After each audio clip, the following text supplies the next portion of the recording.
The Earth was once the center of the universe. It was flat. Then it was round, and it circled the sun. It was no longer the center of the universe. It was a tiny part of the Milky Way.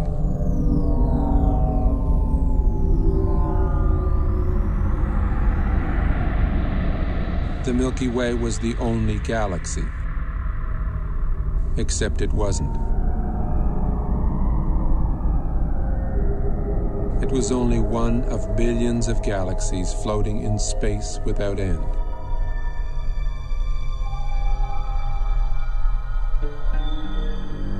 Every single time we think we've got it all figured out, we realize we've merely found another piece of the picture.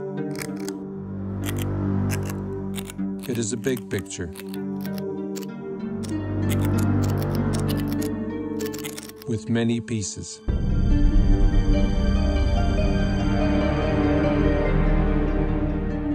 Sir Isaac Newton was the first to state the law of gravity. Eventually, everybody agreed that gravity alone formed galaxies and stars and planets, and that gravity alone holds the universe together.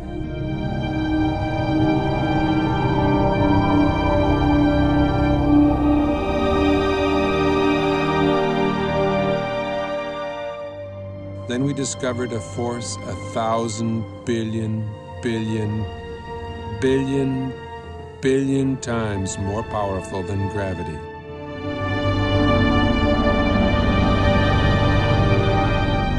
Until recently, we believed that the space between the stars and planets was empty, a vacuum.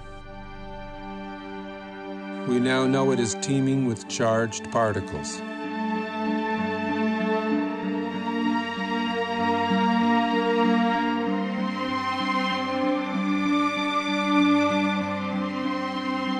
We see glowing electric filaments spanning millions of light years. We see stellar and galactic formations shaped by magnetic fields.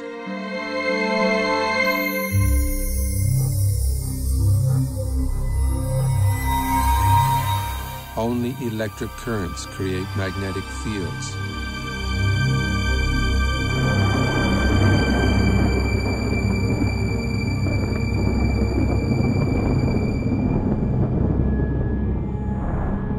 It is possible that the predominant force in the universe is not gravity,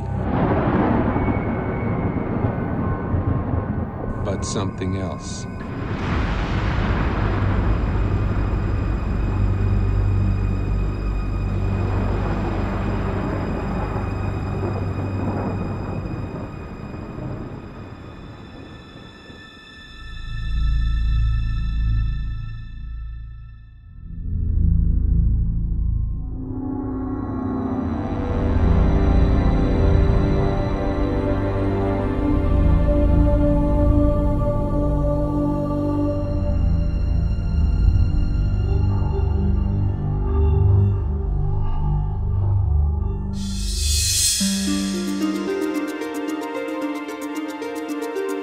Recent discoveries in space have amazed and perplexed astronomers.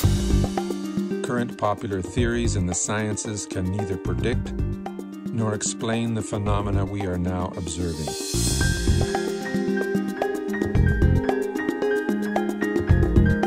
A new theory is being proposed. A theory which can both predict and explain the data coming back from deep space.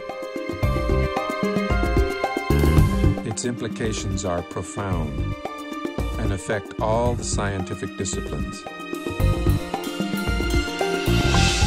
It is in fact a synthesis of the disciplines. A synthesis which has already led to discoveries that link modern astronomy, leading-edge plasma physics, and ancient mythology.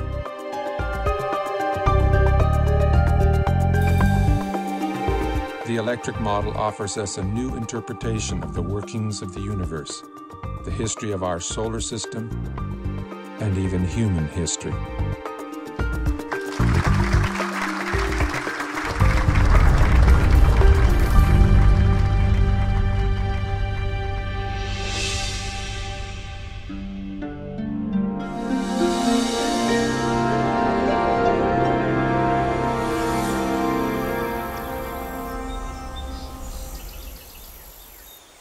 The rise of science was a triumph over mythology, over magic and superstition. That's why the word science today implies reliability. The word myth means fiction, not true.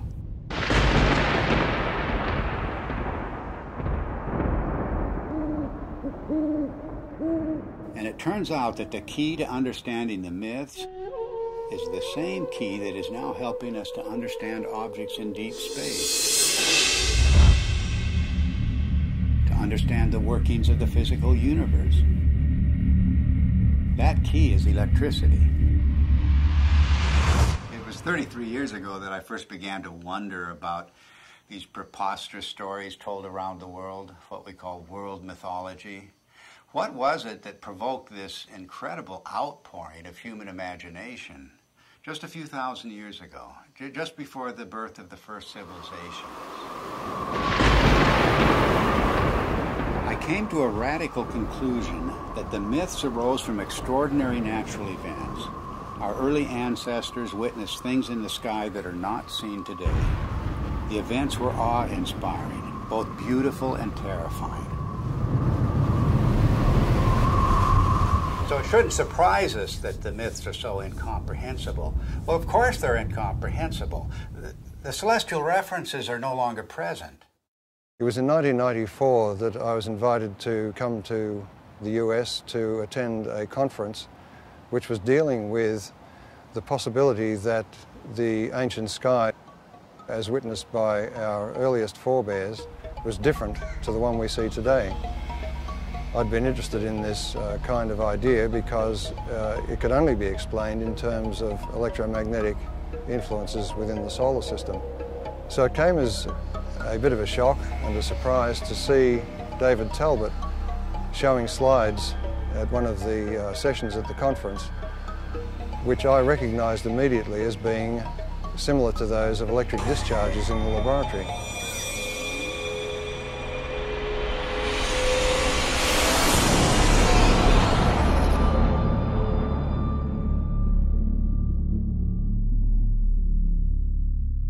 It was wonderful for me personally to come to my first Cronium meeting and hear Dave Talbot, and I still want to see some of those slides that he showed again and again and again that explained the White Crown of Egypt and the rest of these things that he showed us, all from mythology, all from thousands of years ago.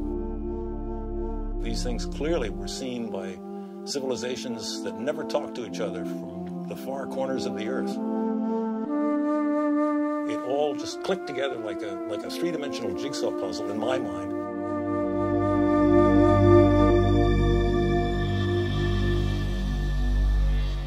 A breakthrough for me came when I realized that many different cultures spread around the world use different words, different symbols, different myths to describe precisely the same formations in the sky. The Ouroboros, or celestial serpent biting its tail, for example, occurs on every habitable continent, but it has no ties to the world we now observe. Like all of the archetypes, it is part of an alien sky. A cosmic column rising to the center of the sky, holding aloft the wheel of heaven. And much more than a wheel, because this was the revolving cosmic temple, the city of the gods, the kingdom of heaven, always resting on the cosmic column. Then there's the image of the four rivers or pathways radiating from the center of the sky out to the boundary, the rim of the wheel. The simplest forms lead you invariably to the full story of world mythology. The hero's journey unfolds as the story of the wheel's axle. The mother goddess finds her identity in the star at the summit, the hub and spokes of the wheel.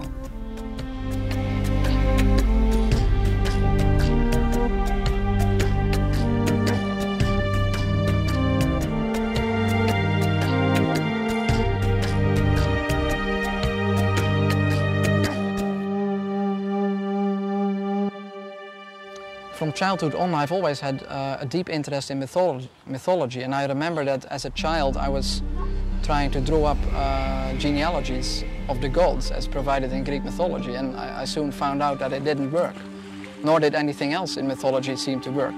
There was no singular fitting explanation that would make sense of these stories. So I basically laid this whole subject to rest, and I didn't look at it for many years. Until I came across the work by Dave Talbot and Everett Cochran mainly, whose articles were real eye-openers for me. And as soon as I began to read these articles, it became clear to me that we were really looking here at a very important key to the unlocking of myth. And the recent findings provided by plasma physics are capable of providing that key. Based on the results we have seen so far in Dr. Perret's investigations with petroglyphs, which he matched successfully to laboratory experiments involving plasma, it has now become crystal clear and I think undeniable that the morphology of plasma as it manifests itself both in the laboratory and in space can account successfully for the major themes in mythology. To find the true meaning of the myths, we follow a forensic approach. The purpose is to expose the points of agreement between the different cultures, because here at the level of the archetypes, everything is unified. There are no isolated themes of myth at the level of the substructure. This is like a holograph. Follow one archetype and its links to other archetypes, and you will find one story told around the world.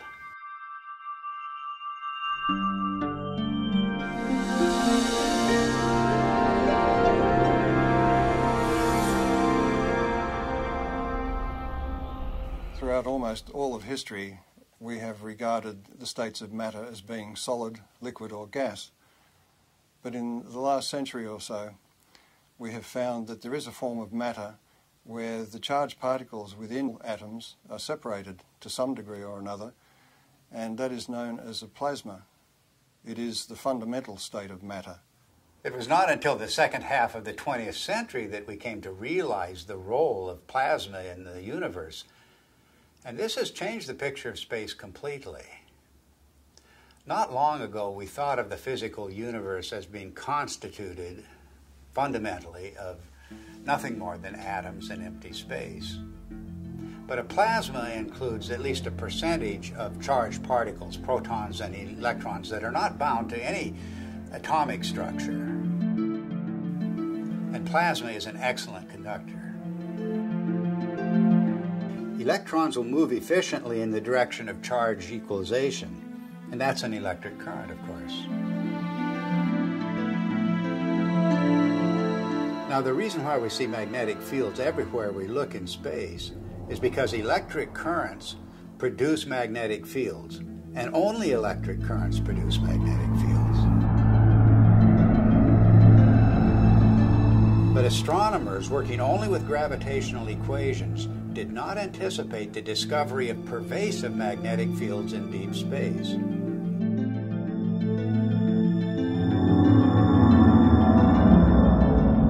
Electric currents also account for the abundant filamentation of space plasma. First, the electric currents produce the magnetic fields. Then these fields confine the electron flow to narrow paths. Such current paths or filaments are called Birkeland currents, named after the pioneer Christian Birkeland. They are typically braided just like the twisted wires of transmission lines on Earth. Well, that's their role in space, to conduct electricity across vast distances, creating the astonishing structures we observe in every direction. None of these structures were anticipated by gravitational theory, and none are indicated by the behavior of neutral gases in a vacuum. In any theory of the universe, plasma is extremely important because it has been found since the space age that it makes up 99.99% of the visible universe. So our inexperience with it on the Earth's surface is rather crippling when it comes to trying to decide on a cosmology to explain the visible universe.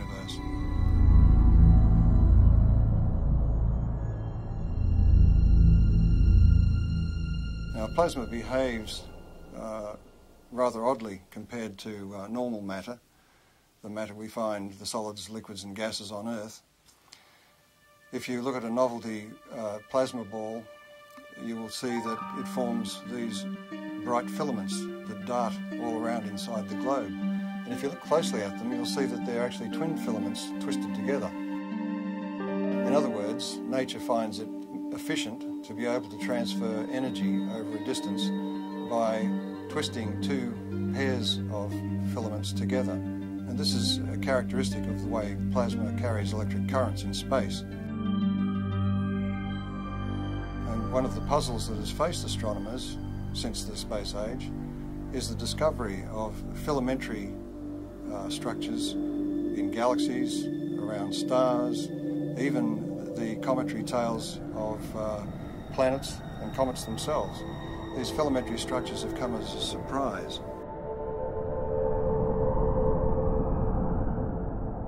We now have plasma physicists who are doing important experiments in laboratories around the world, and one of the virtues of plasma experiments is that they can be scaled over an enormous number of magnitudes. In other words, a discharge phenomenon that may be seen in the laboratory that occupies only a few centimetres can be scaled up to the size of a galaxy, and you will see the same structures.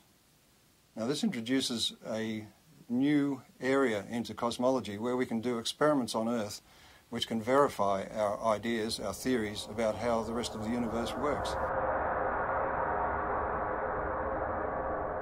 Some of the natural consequences of electrocosmology are the patterns that we see, both in the laboratory and in the sky. A very good example of this is the work of Dr. Anthony Peratt, who was a graduate student of the very famous Hannes Alfvén, who was really the father of electric cosmology. Peratt simulated on a supercomputer using just a cloud of electrical charges and a magnetic field, just using the laws of electrical science, not using anything to do with gravity. He simulated what looked like a spiral galaxy. And the interesting thing is that Peratt's spiral galaxy in the laboratory had exactly the same rotational properties as the real spiral galaxies that we see in the sky do.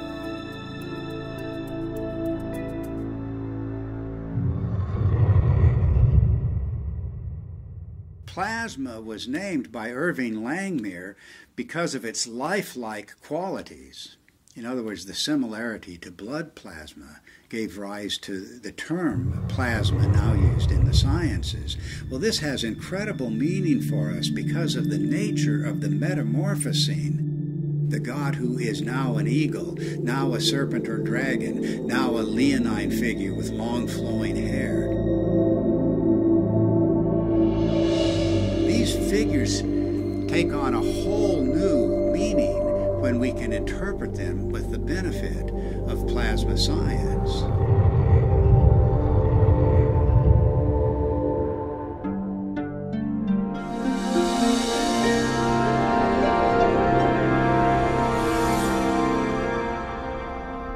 The new instrumentation that was developed in the space age expanded our ability to perceive things, perceive facts. We could now see things in the entire electromagnetic spectrum instead of just the narrow sliver of visible light. What you're seeing is the actual moment of deploy there when we take the switch to deploy, and it's so quiet. And we had sensors that were out in space. We were freed from the geocentric and anthropocentric order that had prevailed before.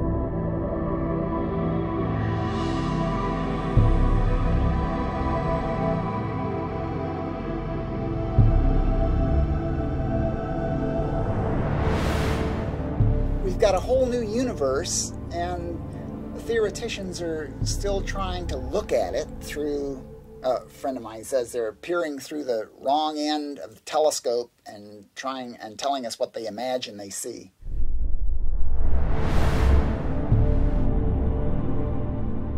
Modern cosmology gives us a rather disconnected view of the universe.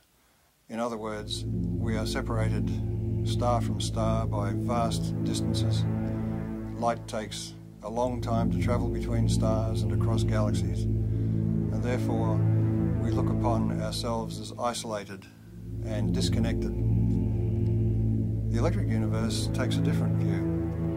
It says that we are part of the sun's environment, electrical environment, and the sun is a part of the galactic environment. And the galaxy itself is strung, like all galaxies, on huge electric currents flowing through the universe.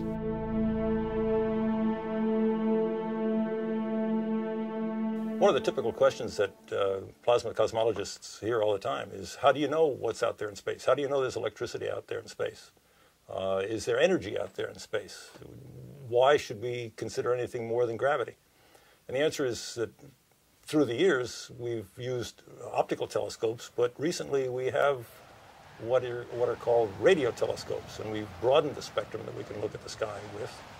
And those radio telescopes can measure electric currents and magnetic fields, and we can determine from those measurements the strength of the electric currents, the strength of the forces involved, and the amount of energy that's stored out there in space.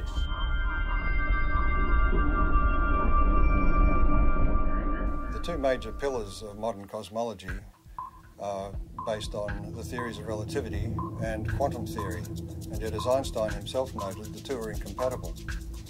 And that may be because the theories of relativity deal with matter as if its only consequence is the bending of space. The electric universe, on the other hand, deals with the electrical structure of matter at the subatomic level and then works its way up through living systems, if you like, planets, stars, galaxies, and the entire universe, and shows that it is the electrical structure of matter that forms the amazing shapes we see in deep space.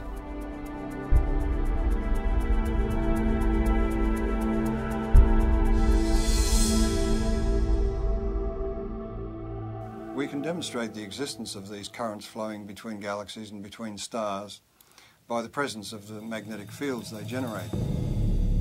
Magnetic fields are threaded through space at all dimensions, within the solar system, on the surface of the sun, between stars, and within galaxies, and even between galaxies. Now, a magnetic field can only be generated by electric currents. So, in other words, to continue that magnetic field for any length of time requires that there be electrical power input into those magnetic fields. And that raises the whole question of where does this power come from?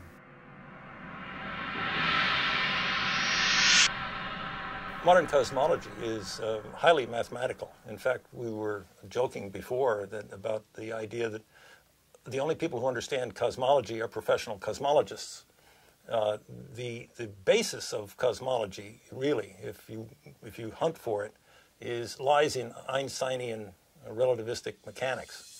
And when Einstein promulgated his ideas, he totally and completely ignored anything electrical.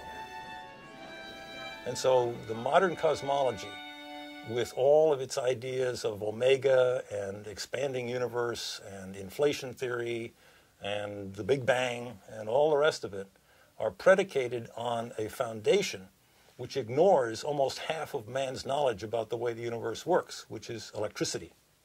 It may sound like I'm dismissing Einstein and his theories of relativity out of hand, but we have to give Einstein credit for his integrity in pointing out that his theory did not meet his requirements, and that is that his theory had to be tied back to some form of reality.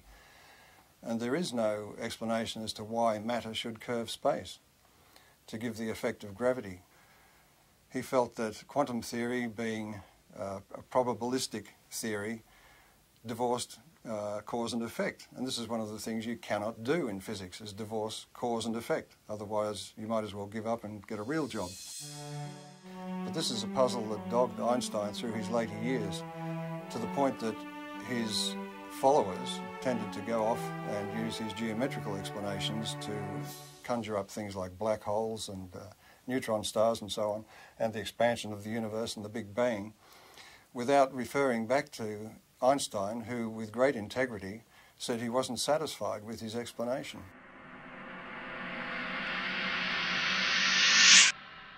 One of the problems faced by astronomers after the space age began was to explain the discovery of very concentrated outbursts of energy in deep space. And that meant for them, since gravity is the only driving force available to them, that they required an infinite concentration of mass, because gravity is an infinitely weak force.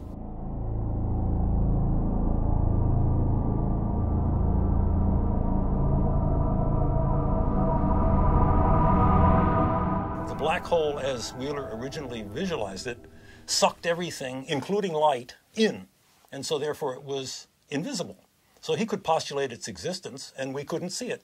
And because we couldn't see it, we couldn't prove that it wasn't there. Later on, in order to explain these fantastic emissions of energy from galaxies, it was proposed, and I believe it was Stephen Hawking who did it, that there were various types of black holes, some of which actually then spat matter back out again in jets. Because, why? Because we had observed jets. In the electrical model, it's quite simple.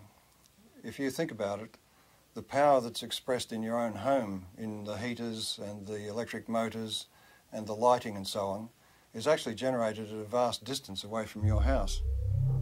In deep space, the same thing is true.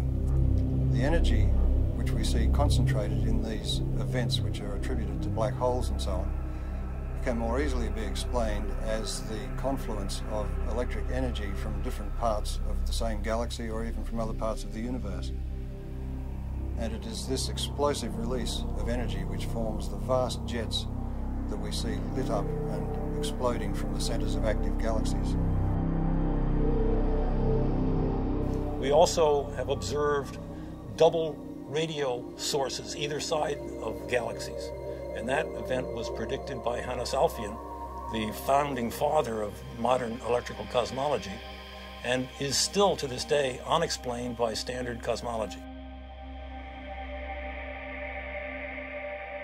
One of the most interesting phenomena in the sky is the so-called pulsar. A pulsar is an object that is observed to put out pulses, both of light and radio activity, RF, in the RF spectrum. And those pulses are extremely rapid. They are something like milliseconds apart. So it's like a extremely fast strobe light. And thinking of a strobe light, astronomers immediately leapt to the lighthouse kind of analogy. Something that must be spinning around, the beam is going around, and it's going around so quickly that this thing goes flash, flash, flash.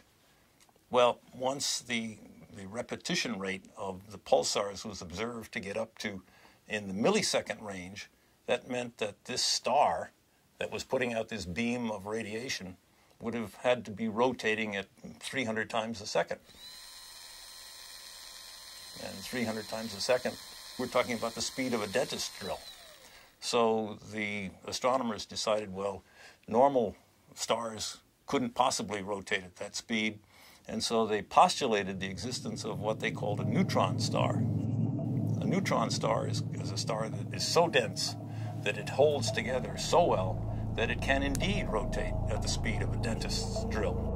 Well, the problem is that in nuclear chemistry, we know that you can't pack neutrons together that densely. They will all fly apart instantaneously. There's a principle called the island of stability in nuclear chemistry that absolutely prevents that. So here again we have the standard astronomers or astrophysicists going directly against another well-developed science. In the electrical model, however, there's a very simple explanation for pulsars. Everybody is familiar with the idea that the pulses can travel back and forth on electrical transmission lines. Such uncontrolled pulses, for example, were responsible for the famous Northeast blackouts. A similar effect can occur between two binary stars connected by a plasma. The two binary stars act like capacitors that store charge. And if you reduce that in size to something you can produce in the laboratory, you can produce it in the laboratory, and it's called a relaxation oscillator. And electrical engineers use it and have used it for decades. The idea of producing pulses every few milliseconds is a sophomore level experiment in an electrical engineering laboratory. It doesn't require neutronium, strange matter, or any other fictitious device. All it requires is two capacitors, a battery, and a nonlinear resistor. And we maintain that that's exactly what a binary pair of stars connected by a plasma field presents.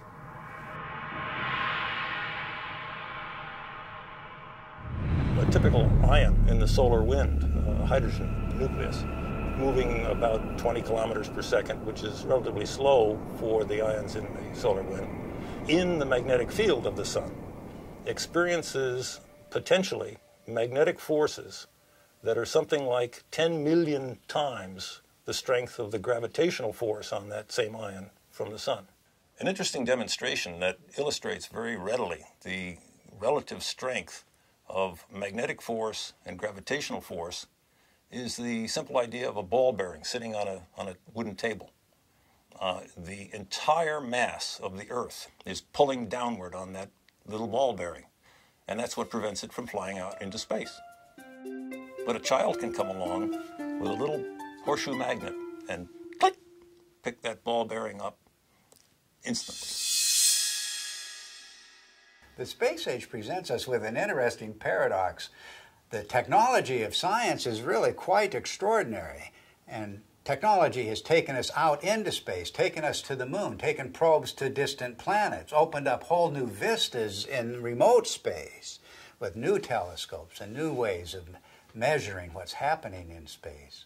But the picture of theoretical science is much different. And many decades ago, assumptions began to crystallize in the theoretical sciences, beginning at the top, the queen of the sciences, as we say, which is cosmology. These theoretical assumptions have constrained all of the other theoretical sciences. Cosmology deals with the big picture questions, the first questions. How did the universe begin? What is it made of? How will it end? And so many popular theoretical constructs, from the Big Bang to string theory to dark matter and black holes, the formation of stars, formation of galaxies, all have arisen from assumptions first postulated by cosmologists. At the same time, these assumptions have defined boundaries for other theoretical sciences, working down from astronomy and astrophysics to the space sciences, solar theory, even Earth history, even human history, have all been confined by these boundaries established by the queen of the sciences, cosmology.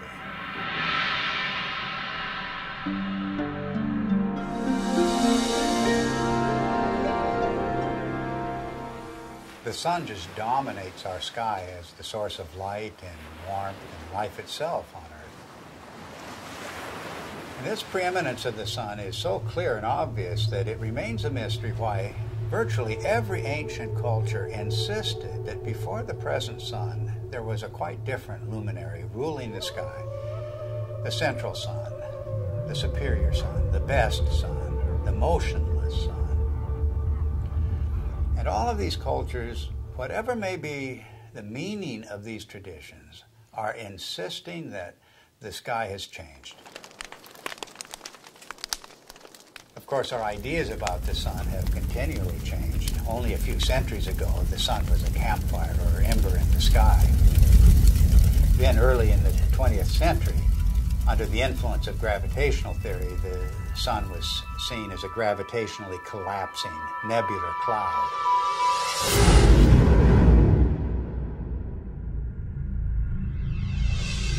In the atomic age, astronomers began to visualize the sun in terms of a nuclear furnace hidden at its core. But now we're in the age of plasma science, with discoveries of the electric currents in space. And it's inconceivable that these discoveries would not change the picture of the sun again. Plasma cosmologists have been able to demonstrate experimentally and also in the supercomputer that galaxies are an electrical phenomenon, which raises the question about stars, and in particular our own sun, which is the closest star to the Earth, of course. Any theory of the sun has to explain how it could continue to burn for billions of years and also explain its present size. based on its known mass. And of course, as soon as nuclear energy was discovered, it was grasped immediately as the energy source of the sun. But all of that assumes that the sun is disconnected and an isolated body, and that it must consume itself over its lifetime to provide the heat and light that we receive from it. But if the sun is connected to the rest of the galaxy in an electrical sense, it doesn't require to burn itself at all. And the energy that we receive is actually being received from the galaxy, and the sun is acting as a focus for that energy.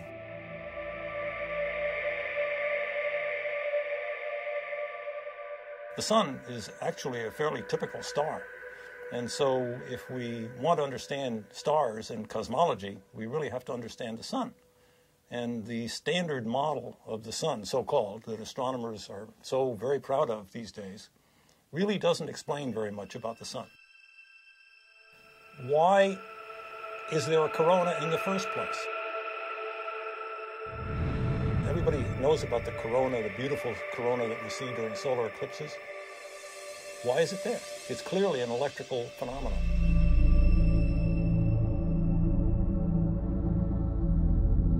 One of the greatest puzzles about the sun has been, with a surface temperature of 6,000 degrees, high above that surface we have temperatures of millions of degrees. And the question has been, how do we get the energy from the center of the sun somehow past that surface to heat the upper atmosphere of the sun to millions of degrees? In the electric model, you don't have that problem, because if the energy is arriving from outside the sun, the first place you expect to see that energy expressed is above the sun in its tenuous atmosphere. And that is the place where particle acceleration occurs, and the apparent temperature goes very high indeed, up into the millions of degrees.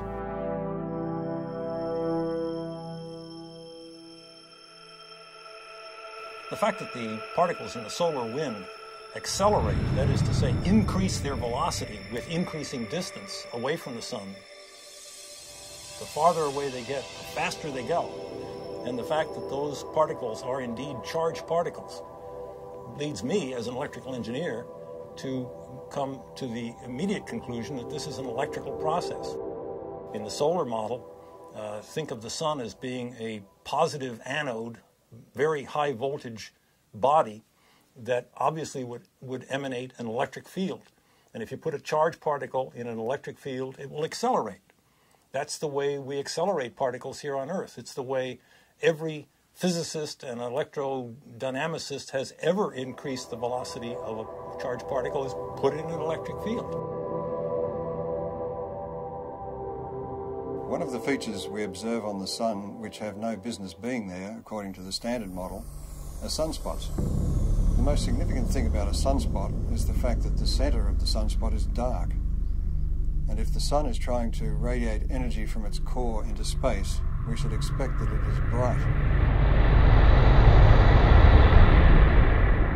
And if you think about that umbra, that darkest place in the center of sunspots, that's the place where we can see deepest into the sun. And just consider the fact that at that point where we can really see down into the sun, that's the absolute coldest place that we are able to measure. If the center of the sun is really a nuclear fusion furnace, it should be the hottest because we're closest to the source, and it's not the case. If you ask any astronomer, why are there sunspots? Why are the umbra dark? They will blame it on some sort of warped, twisted magnetic fields. They will say that it has to do with the solar dynamo, all of which lurk unseen like a big genie somewhere below the surface. These phenomena are only to be expected if the sun is electrical in nature. Astrophysicists make the claim that the solar fusion model has indeed been tested in the laboratory, and nothing really is further from the truth. Although each of the steps involved in the hydrogen to helium fusion reaction have indeed been verified experimentally, the overall experiment, the overall reaction, has never been produced in a continuous laboratory experiment. Continuous hydrogen to helium fusion has not been attained in the lab.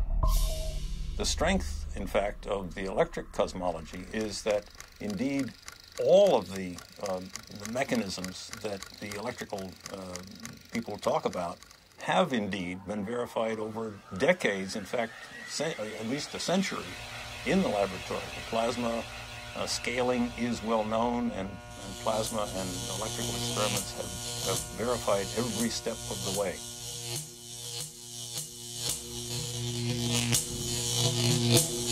There are any number of observations that are have ad hoc present explanations, but really have no explanation in the standard model, and are natural consequences of the electrical model. For example, heavy elements, the solar spectrum, the neutrino deficiency, the neutrino variability, solar atmosphere, differential rotation by latitude, differential rotation by depth, equatorial plasma torus, sunspots, sunspot migration, the sunspot penumbra, and the sunspot cycle itself. Magnetic field strength, the even magnetic field, helioseismology, the solar density, and the changing size. All of the observations that in that list are natural consequences of the electrical sun model. Standard astronomers tend to pass them off as being inconsequential difficulties that will eventually someday be solved. I maintain, and so do our colleagues here, that these are not inconsequential, but are rather death blows to the solar fusion model, because they are important. They're not secondary. They're primary falsifying observations for that failed nuclear fusion model. What I find so fascinating about the electric model of the sun is not just that it's a challenge to long-standing theory, but that it opens the door to the ancient world, to an electric sky. The electromagnetic phenomena that we now observe on the surface of the sun and in the vicinity of the sun are direct pointers backwards to the plasma formations that were seen above the ancient sky worshippers.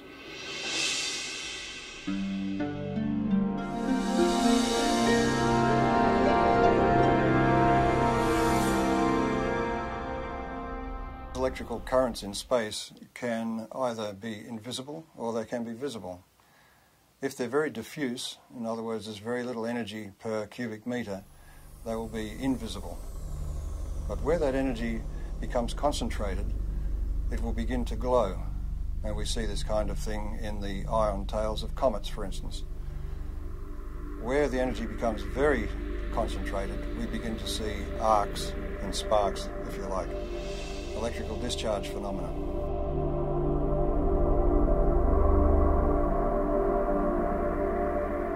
The standard theory of comets comes from the view that the solar system was formed from a rotating cloud of gas and dust, and that the planets, in some fashion as yet unexplained completely, formed from most of that gas and dust, but there were leftovers.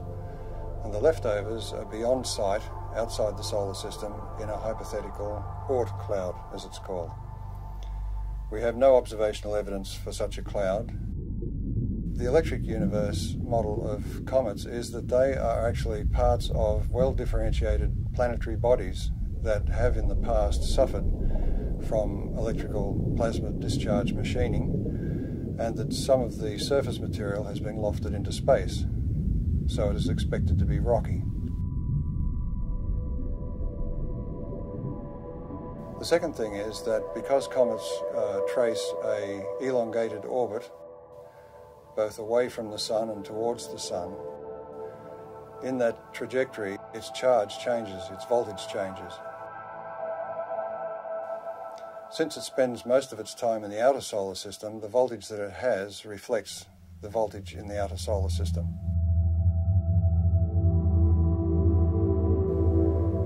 But as it hurtles towards the sun, as it enters towards the Earth's orbit, the voltage is changing rapidly, and the comet has to respond to that by beginning to discharge. And that's where we see the familiar cometary phenomena of the coma and the various tails that it produces. This creates a very distinct difference between the two models: the standard model of a comet, which is supposed to be dust and ice left over from the formation of the solar system, and the electrical model, which says that a comet is an electrical body which begins to discharge as it enters the inner solar system. Ever since we've begun to look at comets in close-up, and Halley was the first one that was observed by several spacecraft close-up, it was found to astronomers' surprise that the material coming off the comet was coming in discrete jets and seemed to be coming from what looked like circular areas on the crater. But the imagery wasn't sufficiently sharp to be able to tell exactly what was going on. This required the standard model to come up with an idea that maybe the surface of the comet is coated in black tarry substance or something which was preventing the material from just evaporating from the surface and forming jets as it burst through the surface. But when later images were looked at as we passed other comets, it was found, to astronomers' amazement, that they were seeing very sharp relief. It wasn't like a melted ice cream, it was looking like a piece of heavily cratered rock. Now this fits the electric model of the electrical discharge birth of such a body. In other words, there's very little distinction between an asteroid and a comet other than its orbit. It was in this context that I looked at Comet Tempel 1, which was chosen as the target for an impact. And the idea was that the impact would create a small crater which could then be photographed by the passing spacecraft, and we could determine whether the material was ice or dust or rock based on the size of the impact crater. It seemed to me that if this comet was a charged body, there would be several other effects that were unexpected. Principally, as a metal copper object approached the comet, there should be an electric discharge to that copper projectile. In other words, there would be an initial flash, and then there would be the impact itself. And the impact, I suggested, would be far more energetic than was expected, because it would tend to concentrate the electrical discharge in the area of the impact, and also it may change the nature of the jets nearby. So it was with great interest I awaited the results of the impact and watched it on television. Before the impact, the astronomers in the assembled control room were worried that they wouldn't see anything, that the impact would result in a very small puff of dust, and that would be the end of it. So when the impact occurred, they were surprised by two things. One was that there was an initial flash followed by the main impact, which was so energetic that some of the sensors were almost swamped, and the passing spacecraft was unable to achieve its primary aim, which was to photograph the crater. A part of the surprising brightness of the dust released from the impact with Comet Tempel 1 was due to the fact that it was so intense and so widespread. And one of the initial findings was that it seems to be very finely divided dust. Now this is the same thing that was found at Comet Halley, and it was a surprise then, so it's rather surprising that they are surprised once more. The point is that an electrical discharge on the surface will release material, dusty material, very finely divided. It's a technique that's used in sputtering of metals onto, for instance, astronomical mirrors. So this production of very fine dust is to be expected in the electrical model. But in the standard model, you are asking ices to evaporate or to sublimate, and in doing so to drive off pre-existing dust grains. So there's no way that the dust can be finely divided. It will be in its pristine state. So the production of this great cloud of very fine dust is rather inexplicable in the standard model. The electrical model of comets was driven for several people by Velikovsky's challenge that the solar system had electromagnetic forces to be taken into account. And one of the early pioneers in addressing this issue of comets and electrical phenomenon was Ralph Jurgens. When he proposed the electrical model of the Sun, it implied that all bodies in the solar system must have, to some degree, a cometary appearance or a cometary effect associated with them.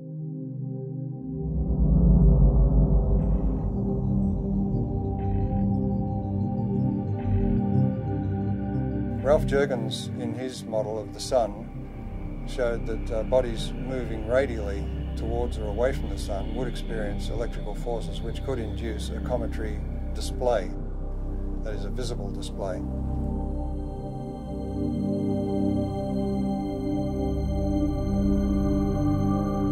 Also working in later years with Ralph Jurgens was Dr. Earl Milton, and he made some predictions and statements about the impact of Comet Shoemaker-Levy 9 fragments with Jupiter.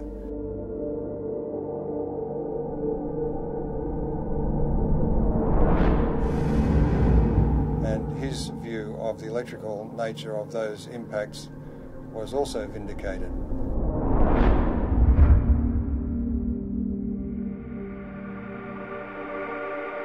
In the electrical model of the solar system, anybody moving away from or towards the Sun at any great rate, for example like a comet, will experience electrical effects which result in a cometary appearance, and that could apply to a planet. Now Velikovsky, in his research, found that Venus was described as a stupendous comet at some point in ancient times. So it was very gratifying for him to be able to announce at the conference in 1974 that astronomers had discovered what they called a cometary tail of Venus. Some years later, it was announced that it was discovered that stringy things were coming from Venus. And of course, this was confirmation to the electrical model because plasma currents flow in strings.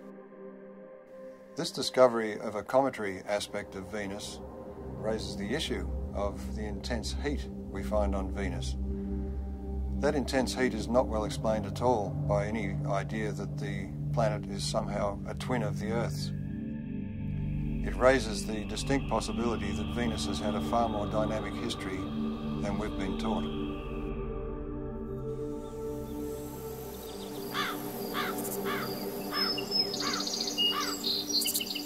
Our ancient ancestors were obsessed with the comet. Let the slightest wisp of a comet appear in the sky and all of humanity was thrown into terror. But why was this?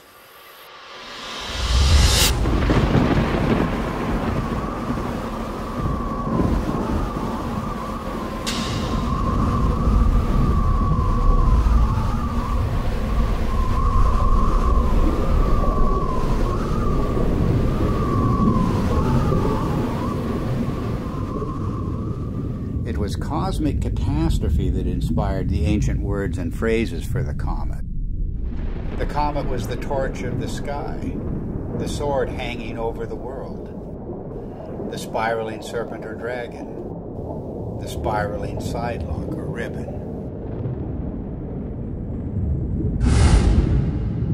The angry or lamenting goddess soaring across the sky, her hair disordered and blowing in the wind. Anyone exploring the roots of the ancient comet fears is going to run into the work of Immanuel Velikovsky, the controversial theorist who suggested that, well, there's a reason for the fears of comets around the world. We experienced this horrific cometary catastrophe. The world was devastated by a comet just a few thousand years ago. And Velikovsky went further. He said that not that long ago, planets appeared in the sky with comet-like attributes. In particular, he named the planet Venus as the great comet of antiquity. Both Wal Thornhill and I disagreed with many components of Velikovsky's reconstruction, but we also felt that Velikovsky had nailed certain principles that can help us to understand the early cultures. In particular, Velikovsky was correct in naming the planet Venus as the Great Comet. And the cometary language of Venus goes far beyond anything that Velikovsky himself published. In every corner of the world, the language of the comet and the language of Venus are identical. Venus as serpent or dragon. Venus as torch of the sky. Venus as long-haired star. Venus as bearded star.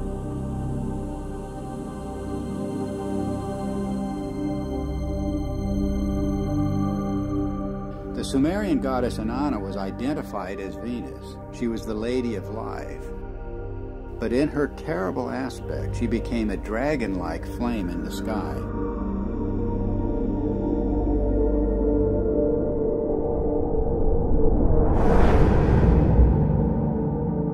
The texts say, like a dragon, you have deposited venom on the land,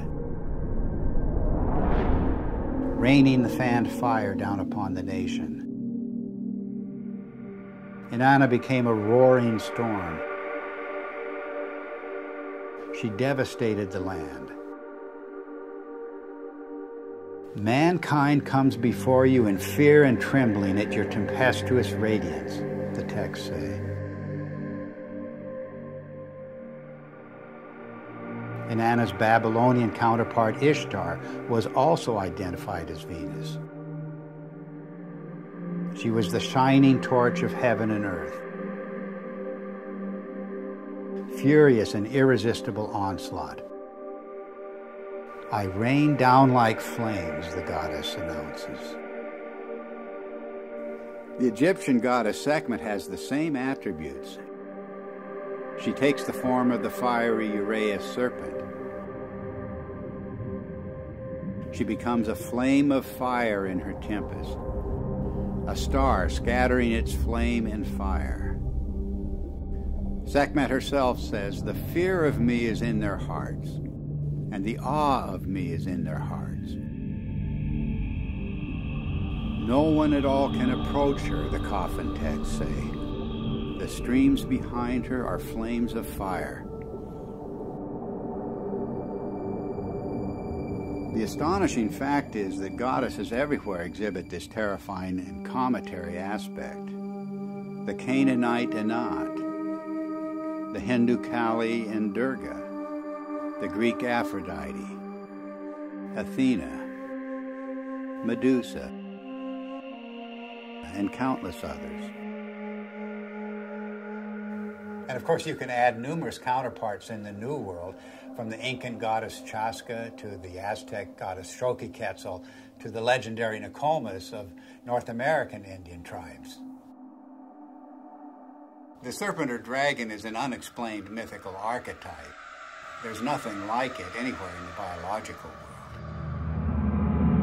And yet the same recurring features will be found in cultures the world over. The dragon's disheveled hair and shaggy beard. Its knotted aspect, and its worldwide appearance as entwined twins.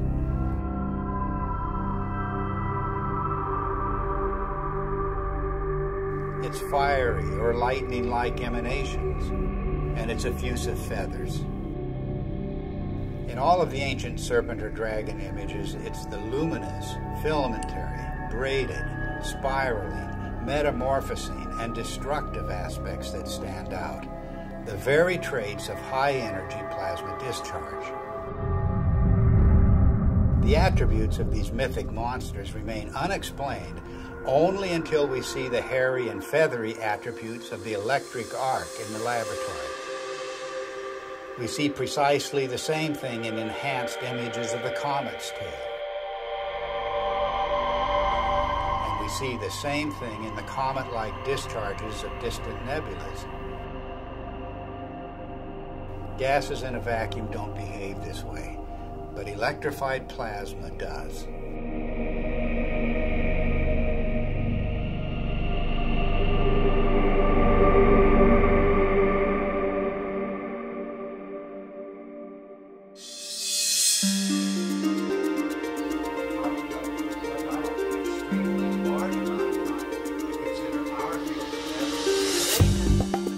The recent discoveries about the comet have astonished astronomers. Extreme ultraviolet light, X-rays, supersonic jets, sharply etched surface relief, and cometary nuclei fragmenting explosively. No one expected such high-energy events.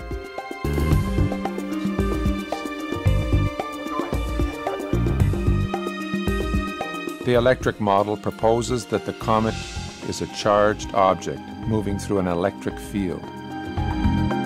This would explain these phenomena. But what is creating the electric field? Suddenly, everything changes.